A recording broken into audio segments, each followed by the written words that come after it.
हाँ तो भैया इतने तरीका बता दिए हैं आपके लिए, यदि इन तरीक़ों में कोई भी तरीका आजमाएं आप, आपका कटहल जरूर फलेगा। नहीं और अगर भैया हाँ फिर भी पेड़ों ना फलो तो तुम जाना समझियो कि इनने गलत बताई, इनने तो सही बताई, तुम्हारा पेड़ों ही खराब है, तुम्हारी माटी खराब है, तुम्हारा पेड़ मतलब फल नहीं हो, तुम्हारी जड़ें खराब है। एक काम करो, पेड़ का काट डालिए। आपका फार्मिंग दुनिया चैनल पर हमने जो बताया था आपके लिए एक शॉर्ट वीडियो में कि हम जो कटहल की फल होते हैं वो झड़ते हैं, वो किस प्रकार से झड़ते हैं और क्यों झड़ते हैं, उसके बारे में बताएंगे आपके लिए। तो सबसे पहले देख लेते हैं कटहल के पेड़ के लिए।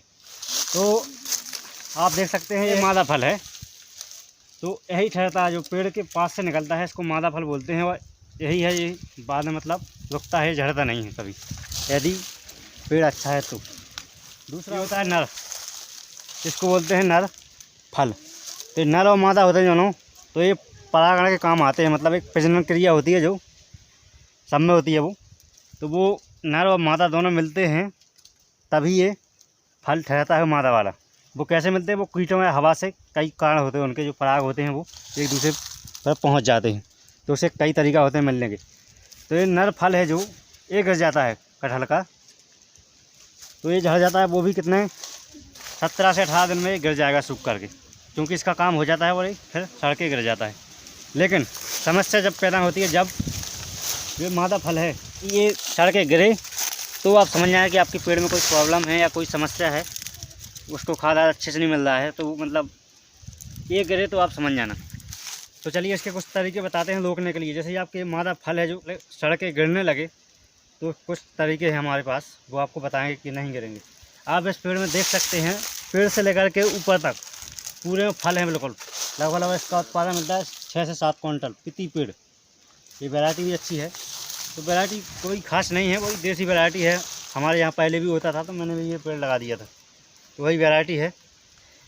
तो सबसे पहले आपको देखना है कि आपका जो पेड़ है, जैसे आप बीज से जो पौधा तैयार करते हैं उससे पेड़ लगाते हैं, तो आपको देखना है कि जो पेड़ है आपका 6 साल से ज़्यादा का हो गया है, तो फल आएंगे उसमें मादा फल। वरना 3-4 साल की शुरुआत में तो उसमें नर फल आते हैं, वो झड़ के गिर जाते हैं। जैसे 6 साल के बाद का पेड़ हो जाता है आपका, तो उसमें मादा फल आने लगते हैं और वो सड़के नहीं गिरते हैं, हम सब ठहर जाते हैं। कलम वाला पौधा लगाते हैं, तो उसमें आपको देखना है कि 4 साल हो गए हैं पेड़ के लिए, तो ही उसमें मादा फूल आएंगे, वरना नर फल आएंगे वो झड़ जाएंगे। तो 4 साल से पहले कलम वाले पौधे, जो बीजू पौधे होते हैं, बीज से पैदा होते हैं जो, उसके लिए आपको 6 साल से कम में फल नहीं देते, वो 6-7 साल लग जाते हैं उसको फल देने में। तो इतना समय हो गया है पेड़ के लिए, तो उसके बाद में आपको देखना है कि जो पेड़ है उसकी मोटाई ज़्यादा तो नहीं हो रही, उसकी वृद्धि ज़्यादा तो नहीं हो रही है।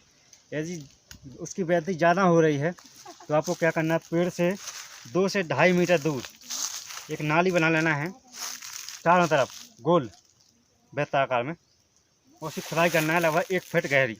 जैसे जो पतली जड़ें होती हैं नीचे, उसको काट देना है, मोटी को नहीं काटना है, पतली जड़ों को काट देना है। तो उससे क्या है, जो पेड़ की वृद्धि है, वृद्धि किस कारण से होती है, नाइट्रोजन होता है, वो नाइट्रोजन कमी हो जाती है पतली जड़ कटने की वजह से, उसकी वृद्धि रुक जाती है। उसमें जो कार्बोहाइड्रेट बनता है उसका भोजन, तो बनना कम हो जाता है, इसकी वजह से वो वृद्धि रुक जाती है और फल उसमें आने लगते हैं।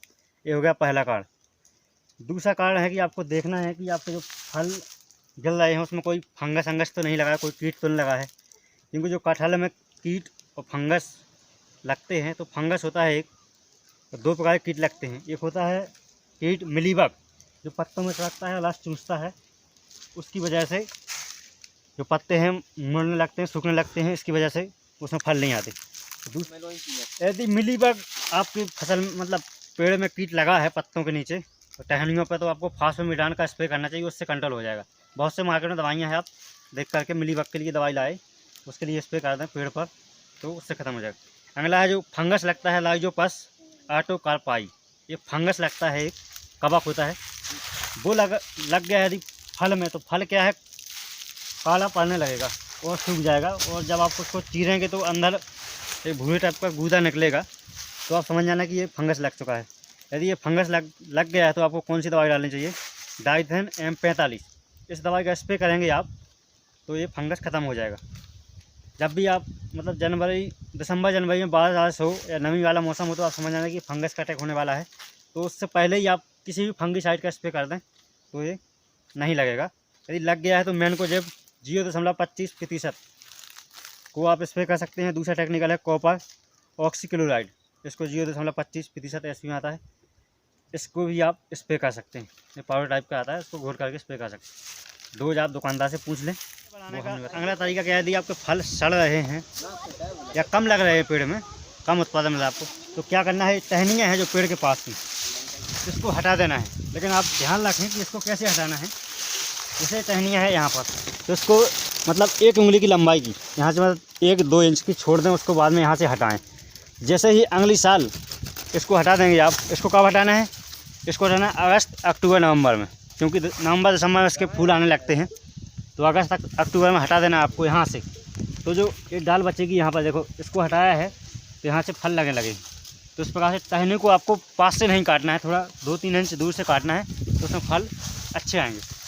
दूसरी बात, जो पेड़ के पास में मतलब आपका पौधा यदि शुरुआती अवस्था में जैसे 5-6 साल का हो गया है, तो आपको 5-6 फीट तक तो ऊंचाई तक कोई टहनियाँ रहने नहीं देना पेड़ के पास में, सबको हटा देना है। क्योंकि जो टहनियाँ होती हैं जो विकसित हो जाती हैं बरसात में, जून जुलाई में विकसित होती हैं, वर्षा होती है, देना है। क्योंकि ये पेड़ के पोषक तत्व लेती हैं और जो पेड़ की वृद्धि है, फल देने की क्षमता है, वो घटा देती है। इसलिए आपको टहनियाँ 5-6 फीट तक बिल्कुल भी हटा देना है। उसके बाद में जैसे आपका पेड़ झाल हो जाए तो उसको भी काटते रहना है, लेकिन बाद में, शुरुआती अवस्था में नहीं काटना है। सितंबर अक्टूबर का महीना लगे तो आपको सिंचाई बिल्कुल ही रोक देनी है, पेड़ के पास में सिंचाई नहीं करनी है। जितनी एरिया में उसकी छाया है पेड़ की, उतने एरिया में बिल्कुल पानी नहीं लगने देना। बारिश हो जाए तो वो बात अलग है, लेकिन आपको सिंचाई नहीं करनी, क्योंकि सिंचाई करने से उसकी जो जड़ें हैं वो विकसित होगी और जो टहनियाँ वो विकसित होगी, तो फल उसके बहुत ही कम आएंगे। तो सिंचाई भी रोक देना है। जैसे पेड़ आपका पुराना हो जाए 10-12 साल का, उसका उत्पादन अच्छा मिलते मिलते कम गया हो, तो आपको लिए क्या करना है कि जितने एरिया पेड़ की छाया है उसको आपको गुड़ाई कर लेना है। पेड़ से 3-4 फीट दूरी पर उसके जितनी छाया है उसमें गुड़ाई करके आपको, जैसे आपका पौधा यदि 7-8 साल का है, तो आपको 1 किलो नाइट्रोजन, आधा किलो फास्फोरस और आधा किलो पोटास बिखेर देना है पूरे में, और 10-20 किलो गोबरी खाद। जो बकरियों की खाद होती है वो मिल जाए तो वो बहुत ही अच्छी है, क्योंकि बकरियाँ हैं जो बहुत सी चीज़ें खाती हैं, उसमें बहुत से नाइट्रोजन होते हैं उनकी खाद में, वो मिल जाए तो उससे बहुत ही उत्पादन बढ़ जाता है कटहल का। मैंने यूज़ किया है उसके लिए। तो उसको बिखेर करके गुड़ाई कर देना है और बस ऊपर से समतल कर देना है, मिट्टी को सिंचाई कर देना है। ये काम आपको कब करना है, अगस्त नवंबर दिसंबर में कोई भी स्वास्थ्य क्रिया नहीं करना है पेड़ के पास में, क्योंकि उस समय फूल आते हैं। यदि आप गुड़ाई उगाएंगे तो जो जड़ें हैं वो टूटेंगी, तो आपको इस समय पर कोई नहीं करना है। आपको सितंबर, अगस्त, अक्टूबर के पहले स्वास्थ्य क्रिया करना है, गुड़ाई निदाई खरपतवार है तो उसको निकाल दें। यदि आपका पेड़ 10 से 12 साल या 15 साल या 20 साल का हो गया है, तो बस वही तरीका अपना है। आपको खाद है जो थोड़ी मात्रा बढ़ा देना है, 2 किलो 3 किलो नाइट्रोजन डाल दें पेड़ के आसपास में, 1-2 किलो फास्फोरस डाल दें और पोटाश डाल दें। उसके बाद में जैसे गोबर की खाद है तो वो 50 किलो 100 किलो तक डाल दें, बिखेर दें, इससे हो जाए। उसके बाद में गुड़ाई करके उसको समतल कर सिंचाई कर दें। इसके अलावा आपको जो स्प्रे आते हैं NPK का, जैसे 19-19 आता है, 19-30-45 आता है, 42 आता है, जो नाइट्रोजन, फास्फोरस और पोटाश जो स्प्रे करने के लिए आता है, तो वो आप स्प्रे करते रहेंगे तो आप गुड़ाई करने की कोई ज़रूरत नहीं रहेगी। जैसे आपका बागान थोड़ा बड़ा है या पेड़ ज़्यादा लगाए हैं तो गुड़ाई करने की कोई ज़रूरत नहीं, आप स्प्रे करते रहिए। सिंपल तरीका है बहुत। इसके बाद में जैसे सूक्ष्म पोषक तत्व होते हैं, आयरन है, जिंक है, मैग्नीशियम है, कोबाल्ट है, ये भी बहुत से प्रोडक्ट हैं मार्केट में, वो आप लेकर के उसको भी स्प्रे कर सकते हैं। तो उससे भी आपकी कटहल फलने की क्षमता है वो ज़्यादा बढ़ेगी। हाँ, तो भैया इतने तरीका बता दिए हैं आपके लिए। यदि इन तरीक़ों में कोई भी तरीका आजमाएं आप, आपका कटहल जरूर फलेगा। और अगर भैया फिर भी पेड़ों ना फलो तो तुम जाना समझियो कि इनने गलत बताई, इनने तो सही बताई, तुम्हारा पेड़ों ही खराब है, तुम्हारी माटी खराब है, तुम्हारा पेड़ मतलब फल नहीं हो, तुम्हारी जड़ें खराब है। एक काम करो, पेड़ काट दाइयो, वहाँ फेंक दाइयो, जीवन में कहूँ लगावे की सोचियो नहीं। जीवन में स्वतंत्र रहो यार, क्या करना हो पेड़ के चक्कर में तुम मर जाए। स्वतंत्र रहो, जीवन में आजाद रहो, ठीक है। अच्छा लगो तो सब्सक्राइब करिए चैनल का, और बुरा लगो तो भी करने, ठीक है। मेहनत कही है, सब्सक्राइब करने, ठीक है, और लाइक करने। जय बुंदेलखंड, जय गुण बब्बा, जय राम जी, जय डिंडू भैया, जो कछु है गुड़ डिंडू भैया, गुड़ भंसा, जय राम जी।